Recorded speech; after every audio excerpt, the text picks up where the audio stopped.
नमस्कार। कबीर साहब की जो योग पद्धति है वो बड़ी अनूठी और अपने ही ढंग की है। जिससे जो प्रचलित विधाएं हैं, प्रचलित तरीके हैं, योग के विधियां हैं, उनमें न फंस करके और आत्मा का परमात्मा से जो मिलन है उस पर ज़्यादा जोर दिया कबीर साहब ने। और एक ही बात वो ध्यान में रखते थे कि किस प्रकार से मैं जो सारा संसार का जो प्रपंच है इससे हट करके उस परम परमात्मा की गोद में खिलूं, उसके साथ रहूं, वो मेरे साथ रहे और ऐसी अनुभूति हो, मुझे उसको अनुभूत करता हुआ मैं जीऊं। ऐसी जो है योग दृष्टि संत शिरोमणि कबीरदास जी की थी, बड़ी अनुपम थी, अनूठी थी। और ये जितने भी अलग अलग तरीके प्रचार प्रसार में आ रहे हैं, अपनाए गए हैं जनता के द्वारा या व्यक्तियों के द्वारा, उनका प्रचार हुआ है, जिसमें महर्षि पतंजलि का योग दर्शन, जिसको अष्टांग योग भी कहते हैं, यम, नियम, आसन, प्राणायाम, धारणा, ध्यान और समाधि, ये 8 अंग उसके होने से उसको अष्टांग योग कहते हैं। तो उसकी तरफ भी ज़्यादा ध्यान नहीं था कबीर साहब का। उनका क्या ध्यान था वो इस वीडियो में हम समझते हैं। बड़ा सुंदर और सटीक और एक अनूठा प्रयोग था उनका अपने मन को संयत करने का। इसी तरह से जो हठ योग भी चला उसमें भी ज़्यादा ध्यान नहीं दिया उन्होंने। उसकी चर्चा भी हम इस प्रसंग में करेंगे। तो जो विविध अनेकताएं और अटकलें, विधियां जो योग के प्रयोग में लगाई गई थी, उससे हट करके कबीर का दृष्टिकोण है और बड़ा सुंदर है, बड़ा सहज है, बड़ा प्यारा है। इसलिए वो अनेक से हट करके एक की ही बात करते हैं कि एक कोई लक्ष्य रख करके आगे बढ़ते रहो। कहा भी है उन्होंने, एके साधे सब सधे, सब साधे सब जाय, जो तू सींचे मूल को फूले फले अगाय। एके साधे सब सधे, सब साधे सब जाय, जो तू सींचे मूल को फूले फले अगाय। मूल बात को पकड़ करके यदि तुम प्रयास करोगे या प्रयोग करोगे या अपने जीवन में उतारोगे, उसके साथ ढलोगे, तो अन्य जो चीज़ें हैं वो स्वतः ही उसके साथ जुड़ जाएगी, स्वतः आने लग जाएगी। मूल बात, जो तू सींचे मूल को फूले फले अगाए। एक उदाहरण देते हैं हम, कोई वृक्ष है और उसके पत्तों पर पानी डाल रहे हैं, टहनियों पर पानी डाल रहे हैं, है ना, तो उससे तो बात जमेगी नहीं, लेकिन उसकी जो मूल है, जड़ है, उसको सींचते रहो बस, और पर ध्यान देने की ज़रूरत नहीं, और अनेकताओं पर विचार करके उनमें उलझने की ज़रूरत नहीं। तो जो मूल सींचते रहेंगे हम, उसमें पानी जाता रहेगा, तो वो पूरे वृक्ष को हरा भरा करके पत्ती भी आ जाएगी, फूल भी आएंगे, फल भी आएंगे, और वो वृद्धि को प्राप्त होगा, स्वतः वो पहुंचा देगा सब जगह चीज़ें। तो मूल बात क्या है, उस बात को कबीरदास जी अपने योग दृष्टि में रखते हुए कहते हैं कि पहले मूल को समझो कि वास्तविकता क्या है, कहाँ मुझे अपनी एनर्जी लगानी है, कहाँ मुझे अपनी एनर्जी, मेरे मन को संयत करना है, ताकि उस एक ही चीज़ से सभी चीज़ें संपन्न हो जाए, सभी चीज़ें मुझे मिल जाए, एक से ही, एक के साधे सब सधे। इतनी गहनता उनमें थी। और उसी गहनता को लेकर के वो कहते हैं कि ये जो तन और मन है, इसका सामीप्य करना भी जरूरी है। सामीप्य का मतलब सामंजस्य, तालमेल बिठाना, तन और मन दोनों का। एक बड़ा सुंदर दोहा वो कहते हैं, इस तन का दिवला करूं, भांति मेलूं जीव, लोही सींचूं तेल जूं, तब मुख देखूं पीव। इस तन का दिवला करूं, दीपक बना दूं इस तन को, दीपक की तरह इसका उपयोग करूं, इस तन का दिवला करूं, और बाती मेलूं जीव, जो जीव है उसकी बाती बना दो, और लोही सींचूं तेल जूं, तब मुख देखूं पीव, और जो व्रत है वो तेल की तरह जो है काम में आए और निरंतर वो ज्योति जलती रहे। यानी कि साधना है तो अपने शरीर को इस तरह से साधो, बिल्कुल संयत करके उसमें विलीन हो जाओ, उस एकत्व को अनुभूत करो। इस तन का दिवला करूं बाती मेलूं जीव, लोई सींचूं तेल जूं तब मुख देखूं पीव, तब उसकी झलक मुझे मिलेगी। कितनी सुंदर बात करते हैं वो। किसी प्रकार की उलझन वाली बात नहीं है, फंसाने वाली बात नहीं है। ये प्रक्रिया करो, उल्टी सीधी ये करो वो करो, शीर्षासन करो, पद्मासन करो, ऐसा कुछ नहीं। सिर्फ ये शरीर पूरा उसके समर्पित हो जाना चाहिए, उसके साथ साथ चलना चाहिए, उसी धुन में ये भी सहयोग देना चाहिए शरीर को भी, तब जाकर के जो है उसकी झलक मिलेगी। तो इस तरह की बहुत सी बढ़िया बढ़िया बातें बताते हैं वो। और मन के लिए कहते हैं वो कि जहान चिट्ठी चढ़ सके राई ना ठहराय, मन पवना को गम नहीं तहाँ पहुँचो जाए। जहाँ न चिट्ठी चढ़ी सके राई ना ठहराए, मन पवना को गम नहीं तहाँ पहुँचो जाए। चींटी का मतलब कीड़ी है ना। चींटी जहाँ चढ़ न सके, राई जहाँ ठहर न सके,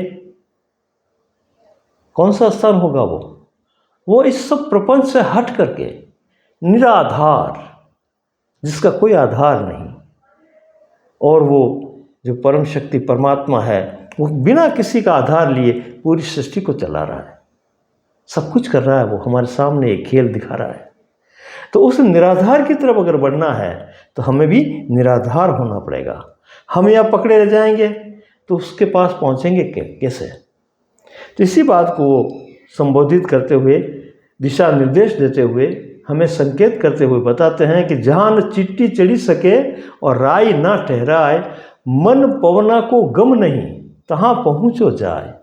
मन और पवन भी जिसको नहीं जानता है, हम श्वासों श्वास की बात करते हैं, रेस्पिरेशन की, है ना, तो उससे भी हट करके, और मन जो अनेक प्रकार की कल्पनाएं परिकल्पनाएं करता है, ऐसे करने से ऐसा हो जाएगा, वैसे करने से वैसे हो जाएगा, इन सब प्रपंच और परिकल्पनाओं से हट करके मन से पार हो करके अपनी चेतना को उस परम तक पहुंचाओ। जहाँ न चिट्ठी चढ़ी सके राई ना ठहराए, मन पवना को गम नहीं, मतलब उनको भी जानकारी नहीं है, तहाँ पहुँचो जाए। वहाँ जा कर के अपना आसन स्थिर करो, वहाँ स्थिर हो जाओ, वहाँ अपनी स्थिति मौजूद करो, वहाँ रहो।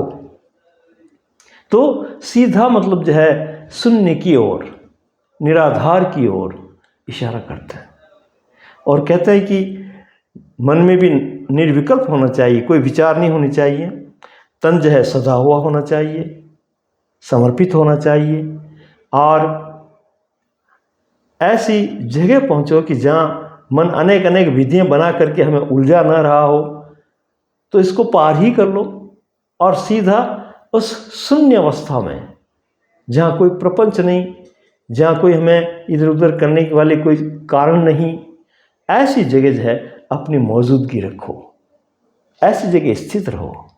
कितनी ऊंची बात करते हैं। तो इनका मंतव्य जो है योग दृष्टि में वो बड़ा अनूठा है, बड़ा विचित्र है, और विचित्र होते हुए भी इतना सरल और समझने लायक है कि कोई भी उसको आत्मसात करके, उसको धारण करके और अपने जीवन में उपयोग और प्रयोग कर सकता है और उसके अनुभूतियाँ ले सकता है। इतनी बड़ी सुंदर बातें इन्होंने कहा है, और कहा है कि मैं उसके लिए अलग अलग तरीके क्या निकालूं, वो तो सर्वत्र है, व्यापक है, वो सर्वव्यापक है, वो सर्वाधार है, उसकी तरफ मुझे बढ़ना है। कहा इन्होंने, लाली मेरे लाल की, लाली मेरे लाल की, जित देखूं तित लाल, लाली देखन मैं चली, मैं भी हो गई लाल। लाली मेरे लाल की, जित देखूं तित लाल, लाली देखन मैं चली, मैं भी हो गई लाल। यानी कि ओत प्रोत वाली बात है। वो जो सर्वत्र परम चेतन तत्व सर्वत्र फैला हुआ है, उसके लिए क्या अलग अलग टुकड़े करके मैं विधियाँ बनाऊं? तो लाली मेरे लाल की जित देखूं तित लाल, सर्वत्र वही है, तू ही तू है। लाली देखन मैं गई, मैं भी हो गई लाल। यानी कि उसका जब सामीप्य होता है, उसका संपर्क होता है, उसके साथ होता हूँ, तो मैं भी वैसा ही हो जाता हूँ। एको ब्रह्म द्वितीया नास्ति वाली बात वेदांत की यहाँ इस दोहे में झलकती है। तो कबीर इतनी ऊंची सोच रखते थे, इतने ऊंचे उनके सिद्धांत थे कि बाकी ये प्रपंच की ये अनेक विधियों का झमेला भी प्रपंच है। जिससे गोरक्ष ने हठ योग में अनेक विधियाँ निकाल दी, तो लोग कहने लगे कि क्या गोरख धंधा है, ये करो ये करो ये करो। तो गोरख धंधे पहले ही मन उलझा हुआ है, और फिर इस विधि विधान में अगर उलझ जाएगा और एक ही लक्ष्य उसका नहीं रहेगा, तो यही घन चक्कर काटता रहेगा, और वो अनुभूति नहीं होगी जो उस परम की आभा है, उसका सौंदर्य है, उसकी सर्वशक्तिमत्ता है। वो जो अनुभूति है वो करने के लिए उसके साथ ओतप्रोत होना पड़ेगा, उसमें मिलना होगा। ऐसी सुंदर सुंदर जो है गवेषणाएँ, ऐसी सुंदर सुंदर अनुभूतियाँ कबीर साहब हमें बताते हैं, और जीवन में इसको लगाने के लिए, इसको ध्यान करने के लिए निर्देश देते हैं। एक बड़ी सुंदर बात कहते हैं वो कि बिनु देखे बिनु अरस परस, बिनु देखे बिनु अरस परस नाम लिए का होई। यानी कि उसकी अनुभूति किए बिना, उसको अनुभव में लाए बिना, उससे अरस परस आमने सामने हुए बिना, बिनु देखे और बिनु अरस परस नाम लिए का होई। धन के कहे धनिक जो होवे, निर्धन रहे न कोई। संतों राम रमेशो ज्ञानी, एक पद है पूरा इनका साधु भाई। राम रमेशो ज्ञानी, ज्ञानी वही है जो राम में रम जाता है, एक हो जाता है उससे, द्वैत उसका छूट जाता है और एकत्व का अनुभव करता है। तो ये कहते हैं कि बिना अरस-परस हुए, बिना आमने सामने हुए, बिना उसकी अनुभूति किए खाली ऐसे नाम रटते रहोगे, उससे क्या होगा? और उदाहरण देते हैं कि धन के कहे धनिक जो होई, तो निर्धन रहे न कोई। अगर कोई कहे कि धन धन धन धन इसका जो है मैं जप करूं तो धनवान हो जाऊंगा, तो ऐसा अगर हो जाता, ऐसा होने लगता, तो कौन निर्धन रहता? सभी धनवान होते। लेकिन खाली नाम लेने से काम नहीं चलेगा, है ना। इसमें अरस परस होना पड़ेगा, उसका पूरा अंतःकरण तक हृदयंगम करके उसका अनुभव लेना पड़ेगा, तब कहीं जाकर के अनुभूति झलकेगी और वो हमारे जीवन में आह्लाद पैदा करेगी, आनंद पैदा करेगी। एक जगह ये पूरा पद है इनका, पद में भी बहुत सी ऐसी बातें आ गई है, और कुछ चीज़ें हम यहाँ झलकियों की तरह यहाँ समझने की कोशिश कर रहे हैं। तो उन्होंने कहा है कि माया मार ठगिनी हम जानी। ये जो अनेक तरीके, तौर तरीके, ये कर लूँ वो कर लूँ, इससे होगा ये होगा, ये निकल कहाँ से रही है? मन से तो निकल रही है, और मन उस बात को जानता ही नहीं है। जो नहीं जानता है उससे अगर कोई तरीके निकल रहे हैं, उन तरीकों को लागू करने से वो प्राप्ति कैसे होगी? तो कहते हैं कि माया महा ठगिनी हम जानी, जोगी के जोगिन होए बैठी, राजा के घर रानी। यही माया, इसके अनेक रूप हैं। जोगी के जोगिन होए बैठी, राजा के घर रानी, और काहू के हीरा होए बेटी, काहू के कोड़ी कानी, माया महा ठगिनी हम जानी। तो इस माया के इस प्रपंच से जहाँ मन संचल होकर के गति कर रहा है और दुखी हो रहा है, उस बखेड़े से बाहर निकलना है, यही योग है। ऐसा योग अगर मन साध ले, ऐसा योग फलित हो जाए, तो जाकर के प्रपंच से हम दूर होकर के अपनी ही मस्ती में रहते हैं, एक अलग ही आनंद होता है। और बड़ी बात कही उन्होंने कि इस शरीर को कैसे, तन और मन को कैसे साधना है। साधो भाई, जो उनके पदों में जो बात आती है बार बार कि साधो भाई, ये शब्द बार बार आते हैं पदों में। तो साधो का मतलब किसी सन्यासी को नहीं कह रहे हैं, वो किसी साधु को नहीं कह रहे जिसने घर त्याग दिया। साधु का मतलब साध लो इसको। हाँ, इसका मतलब जो है कुछ भी करके और इसमें मौजूद हो जाओ, इसमें स्थित हो जाओ, ऐसा हो जाओ, तुम साध लो इसको।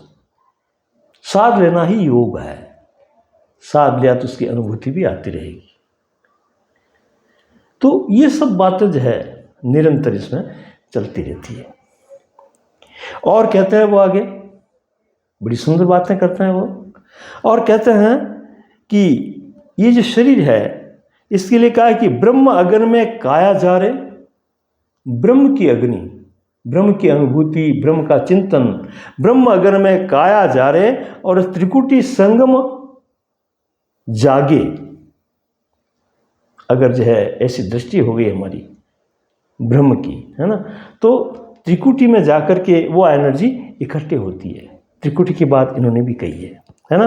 ब्रह्म अग्नि में काया जा रहे त्रिकुटी संगम जागे, त्रिकुटी संगम जागे, और कहे कबीर सोई जोगेश्वर।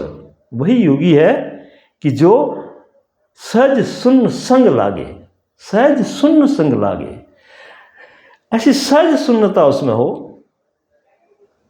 और सब प्रपंच से अलग रह करके अपने आप में अकेला और मस्त हो। ऐसी सहज शून्यता अगर उसमें प्रकट हो गई तो ये महायोग है। इससे बड़ा योग और कोई नहीं। सहज शून्य में लागे। और कहते हैं वो कि तीन लोक में हमारा पसारा, आवागमन सब खेल हमारा। ये जो आवागमन की बात है, इसके लिए भी वो इतने आश्वस्त होकर के, इतने बोधमय होकर के, इतने विश्वास से कहते हैं कि न मुझे कोई बांध सकता है। यानी कि आप मुक्त हो गए और फिर वापस जो है आ नहीं सकते, जा नहीं सकते कहीं, वहीं मतलब जो है स्थिर हो गए, तो वो भी तो एक बंधन हो गया ना। तो ये कहते हैं कि आना जाना ये मेरा ख्याल है, आता जाता रहता हूँ। तीन लोक में हमारा पसारा और आवागमन सब खेल हमारा। तीनों लोकों में मेरा प्रसार है, पसारा है, आता जाता रहूँ, लेकिन मुक्त अवस्था में। मैं जीवन मुक्त हूँ, मुझे कोई बांध नहीं सकता। ऐसी मेरी स्थिति है। तो ऐसी स्थिति में रह करके मैं सब खेल खेलता हूँ, लेकिन बंधन में नहीं हूँ। कितनी बड़ी गजब की बात कहते हैं। और लास्ट में कहते भी हैं वो कि काया करो कमान ज्यों पंच तत्व की बाण। काया को कमान की तरह, धनुष की तरह जो है इसका उपयोग करो। और पांचों जो तत्व हैं, कौन से? पृथ्वी, जल, अग्नि, वायु, आकाश, ये पांचों तत्व हैं। पंच तत्व कर बाण, उसके बाण बनाओ। काया करो कमान ज्यों पंच तत्व करी बाण। मारो तो मन मृग को नेतर मिथ्या जान। अगर मार नहीं है तो इस मन रूपी मृग को मारो। यही सब बखेड़ा कर रहा है, ये सब उलझने पैदा कर रहा है। और ये अगर जो है मन मर गया तो फिर आनंद ही आनंद है ना। तो ये एक बड़ा सहज और सरल तरीके बता करके कबीर साहब हमें योग की दृष्टि बताते हैं कि योग कैसे करना है। और बड़ा सुंदर है वो। एक जगह वो यूं भी कहते हैं पद में कि साधो सहज समाधि भली, साधो सहज समाधि भली। गुरु कृपा जा दिन ते उपजी, गुरु कृपा जा दिन ते उपजी। दिन दिन अधिक चली, ओ हो दिन दिन अधिक चली। साधो सहज समाधि भली। सहज समाधि, गुरु की कृपा से जिस दिन से सहज समाधि मुझ में प्रस्फुटित हुई, बढ़ती गई, और वो कहते हैं कि न मैं कान बंद करता हूँ, न आँख बंद करता हूँ, न कोई परिक्रमा देता हूँ। मैं जो चलता हूँ वो परिक्रमा है, मैं जो देखता हूँ वो दर्शन है, मैं जो सुनता हूँ वो मंत्र हैं उसके, क्योंकि सर्वत्र वो है। और उसी धुन में, उसी मस्ती में, उस सहजता में, उसी सहज समाधि में मेरा जीवन यापन होता है। कितनी प्यारी बात जो है कबीर साहब ने कह दी। तो ऐसा अगर जो है दृष्टिकोण हम अपना लें तो बिना किसी पचड़े के, बिना किसी प्रपंच के हम उस आनंद को उपलब्ध कर सकते हैं। धन्यवाद।